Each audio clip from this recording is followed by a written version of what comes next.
Meus amigos, nós estamos de volta então aí para mais um momento nosso compartilhar com vocês. Alegria sempre em poder estar junto com vocês e a gente poder repartir ideias, pensamentos e reflexões que a palavra de Deus nos oferece como oportunidade de revisão também das nossas posturas e atitudes, né? Como cristãos que somos aí.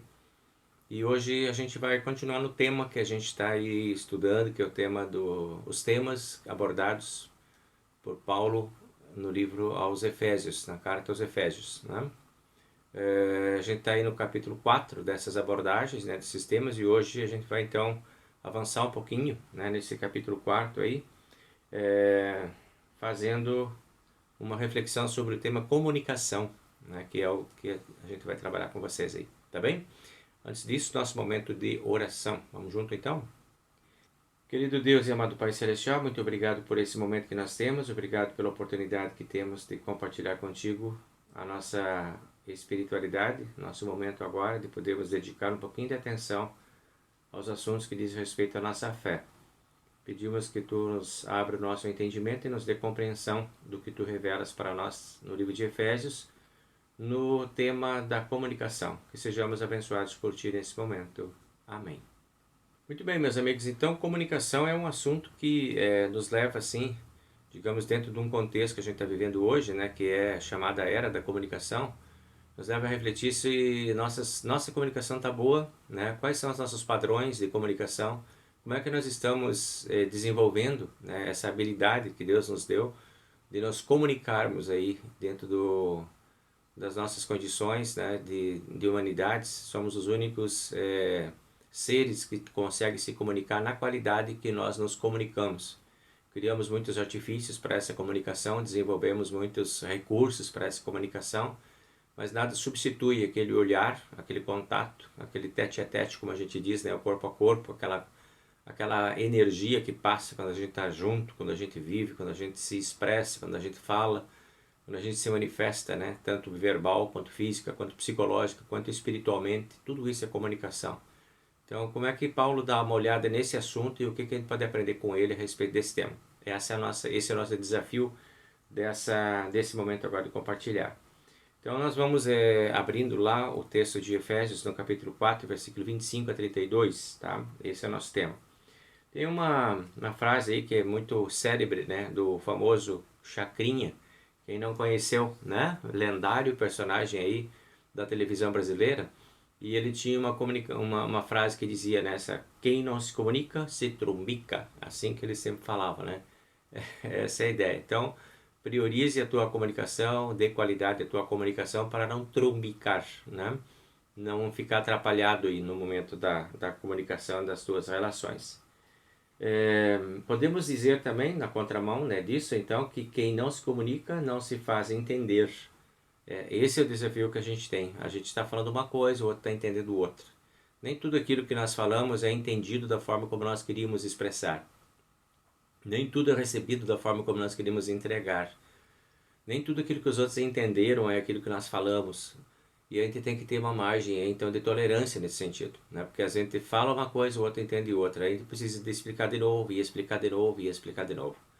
A gente que trabalha com educação, eu que sou professor, aí eu vejo muito isso, né? Eu explico um determinado conteúdo, o aluno não entende. Eu tenho que explicar de novo, se eu explicar do mesmo jeito, ele continua não entendendo. Então eu tenho que mudar meu jeito de comunicar, meu jeito de informar. Eu tenho que ter novos elementos para comunicar a mesma coisa, né? Só que o jeito de comunicar vai mudando, até que se faça entender. Aí chega num determinado momento que a pessoa consegue entender. Não significa que você falou uma vez, todo mundo sabe o que você já quis dizer. Esse é um pensamento bem interessante para a gente cultivar, né? Se não entenderam, então eu vou explicar de novo, e vou explicar de novo. Tem que ter tolerância, tem que ter paciência para se fazer entender, né?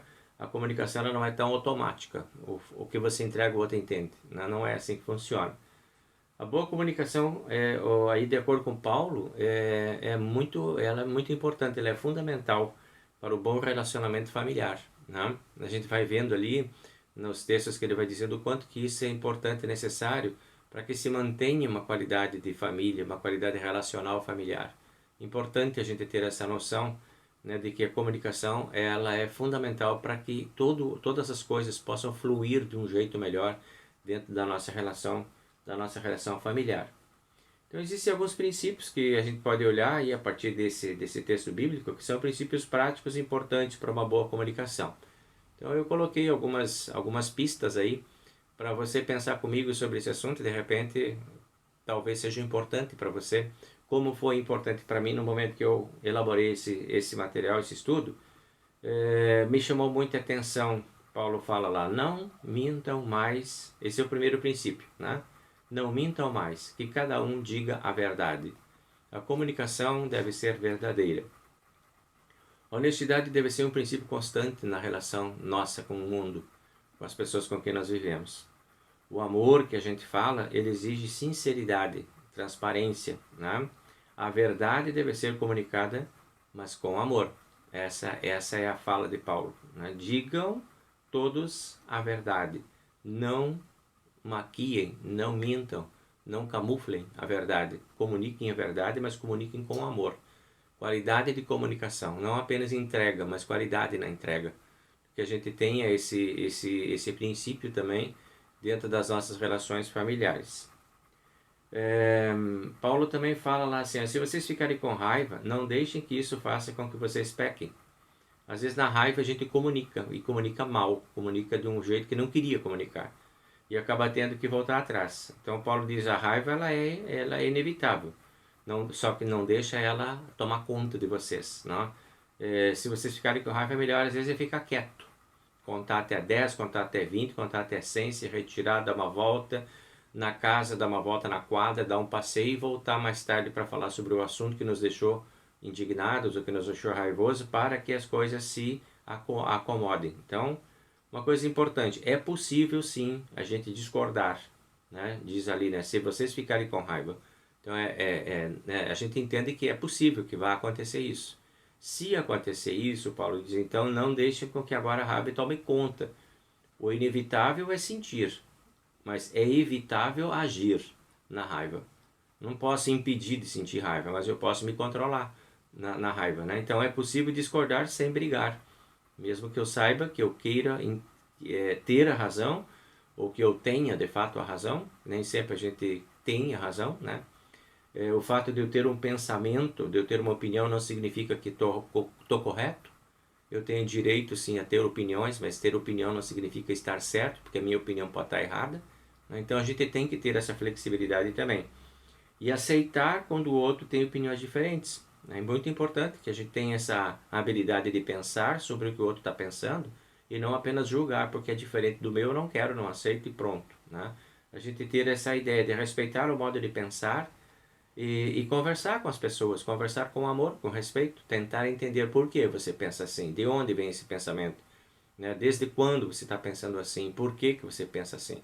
Então esses são diálogos que a gente pode estender, né, para qualificar a relação da gente, em vez de a gente ficar naquele embate, naquele recebi, não concordei, já parto para a pancada, não leva desaforo para casa, e aí a coisa continua e vai muito longe, e vai estragando tudo que está pela frente. Né? Então, antes que a coisa chegue nesses níveis aí, é bom a gente ter a ideia de sossegar um pouco, segurar um pouco a raiva da gente, né? Terceiro princípio, não fiquem com raiva o dia inteiro. Então, de novo, né? Se ele está falando assim, a gente dá para entender que acontece sim de a gente ficar com raiva, é normal. A raiva é um sentimento, uma emoção humana, natural de todo ser humano. Todo mundo tem isso, né? É da natureza humana. Mas o Paulo diz, não fica o dia inteiro com raiva, isso também não é bom. Então, sinta a raiva e controle a raiva. Não deixe que a raiva se acumule.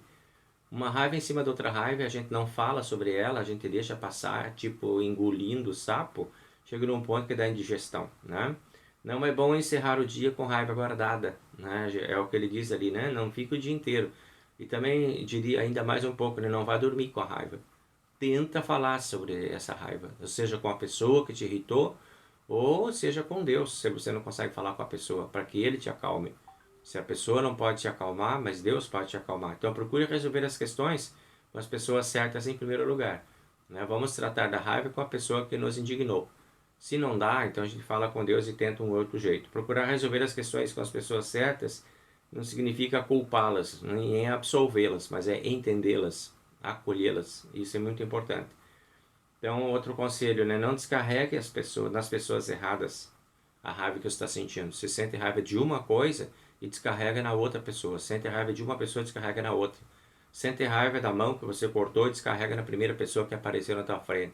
Sente raiva do carro que quebrou e dá o coice no primeiro que apareceu na tua frente. Sente raiva por uma contrariedade que você ouviu lá no teu trabalho e chega em casa quebrando tudo. Está transferindo a raiva. Né? Então não descarregue na pessoa errada.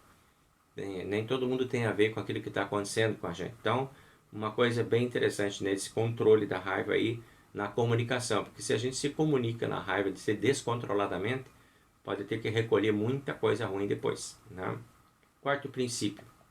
Paulo lá fala, não digam palavras que fazem mal aos outros. Olha só que interessante esse conselho. Evitem as fofocas. Falar de alguém que não está presente. Né? Não vai falar mal de alguém porque ele não está ali. Isso pode fazer mal para a pessoa. Né? Os outros podem fazer um juízo errado e mal daquela pessoa e você é o responsável que está estimulando isso. Então, cuidado. A nossa natureza pecaminosa, ela tem prazer em coisas erradas. A gente tem isso. Dentro da gente, todo mundo tem. A gente gosta de ouvir uma coisinha ali, escutar uma outra coisinha lá, dar uma opiniãozinha aqui, dar um pitaco lá. Isso é da natureza humana, todo mundo tem. É natural ser assim. Mas não é bom ser assim. Então a nossa natureza humana, ela tem esse prazer de furungar um pouco, né, de forma às vezes meio picante nas coisas que estão acontecendo, mas a nossa recomendação de Paulo lá é proteger as pessoas e não expor as pessoas, né? Não digam palavras que podem fazer mal para as pessoas. Protejam as pessoas das maldades e das palavras e das pimentas que às vezes são largadas por aí no caminho, tá? Quinto princípio. Usem apenas palavras boas que ajudem os outros a crescer na fé.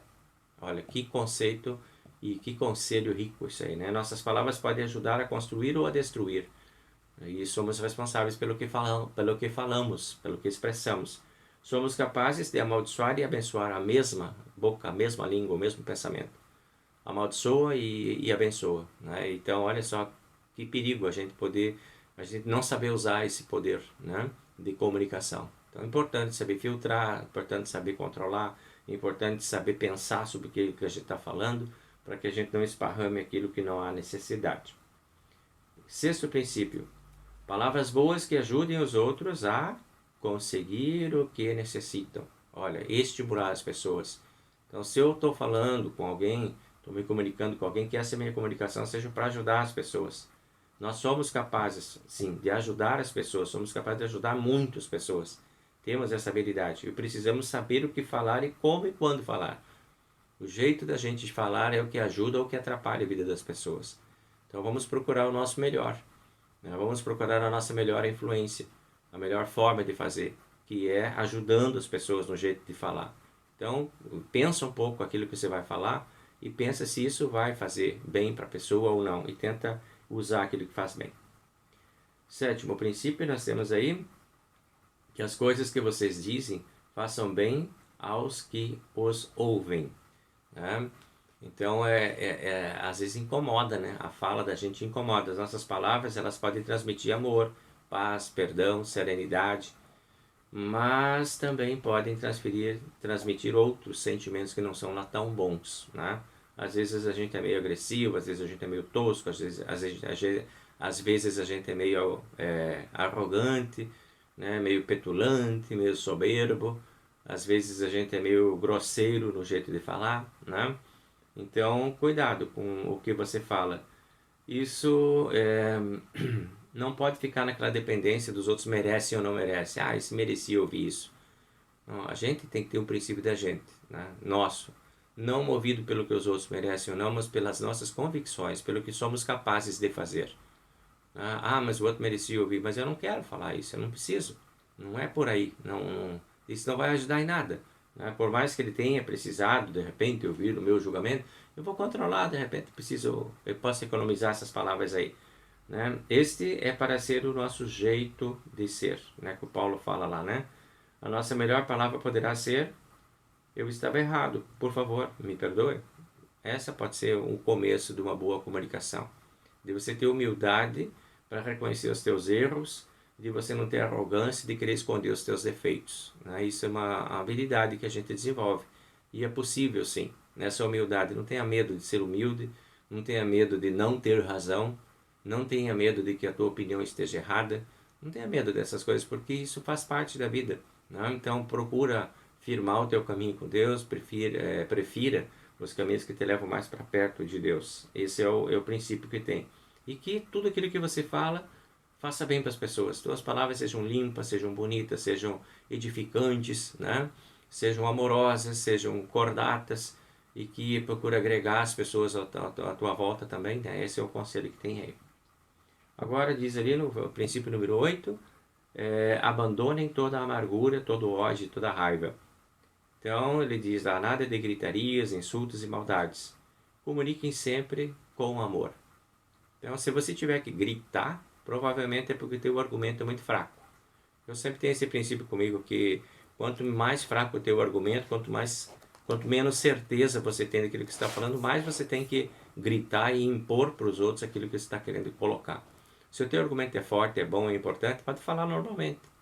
Ele vai chegar onde você quer que chegue. Agora, se teu argumento é fraco, nem você tem muita certeza, quer ganhar do outro no grito, provavelmente vai ter grandes prejuízos aí também. Então, vamos controlar essa parte também aí, né? Esse é o princípio número 8. Princípio número 9, tem lá então, sejam bons e atenciosos uns para com os outros, e perdoem os outros, assim como Deus, através de Cristo, perdoa vocês. Olha só.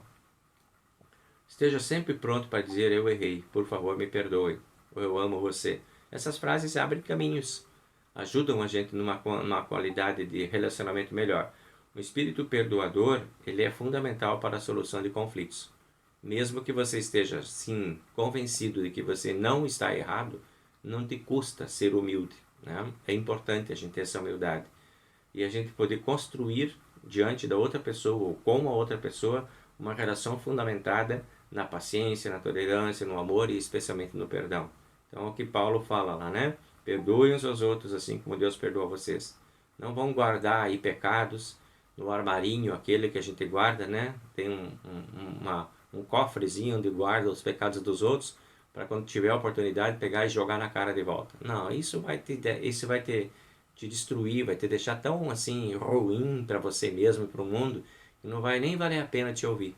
Então não fica guardando. O que já foi ruim uma vez, joga fora, descarta, né? Porque isso não vai fazer bem para ti, não vai fazer bem para ninguém. Então não guarda rancores, porque isso não faz bem para ninguém. Então a gente vai, né, a partir desses conselhos e dessas ideias, a gente vai vendo que toda família tem conflitos, toda família tem discussões, tem divergências, tem desentendimentos, porque nós somos pecadores, todos nós somos pecadores. É normal que entre as pessoas, sejam os pais, sejam os filhos, a família, viva momentos assim de desestabilidade, que possam causar desconforto para as pessoas. E exatamente por isso, por ser assim, é que nós dependemos de Deus. A ideia de que todos nós dependemos de Deus, porque sozinhos fica muito mais difícil da gente resolver esses problemas. Mas quando a gente é orientado pela palavra de Deus, guiado pelos pensamentos de Deus, é por isso que Paulo está falando para nós, porque ele quer nos ajudar nesse sentido, ele quer que a gente entenda que esses conselhos de Deus eles podem ajudar a gente a melhorar a nossa condição e a nossa performance de relacionamento. Então, se nós permitirmos que a graça de Deus faça parte da nossa vida, com esses conselhos que Paulo nos dá, haverá transformações em nossa vida, pode ter certeza disso. Né? Ficaremos surpresos com o que Deus pode realizar em nossa vida. Então deixa lá essas coisas serem a tua orientação e você vai ver os resultados que vão vir. Que tenha acompanhado dessa orientação tem uma promessa de Deus, de que tudo dará certo, de que tudo será melhor, de que tudo funcionará melhor também na nossa vida. Então a gente pode sim confiar e se entregar nessa mão de Deus e nessa dinâmica de busca de construção de uma comunicação melhor. Então, paciência, tolerância, vamos lá, vamos revisar esses pontos aí na nossa vida. Agora você pode dar uma olhadinha neles de trás para frente, de frente para trás e tentar ver como é que você pode aplicar isso na sua vida para ter uma comunicação legal, bacana e produtiva aí na sua família também. E a gente vai ficando hoje por aqui com a oração da bênção. O Senhor nos abençoe e nos guarde. O Senhor faça resplandecer o seu rosto sobre nós e tenha misericórdia de nós. O Senhor sobre nós levante o seu rosto e nos dê a paz. Amém. Gente, era isso então, nosso momento hoje. Deus abençoe para vocês essa reflexão.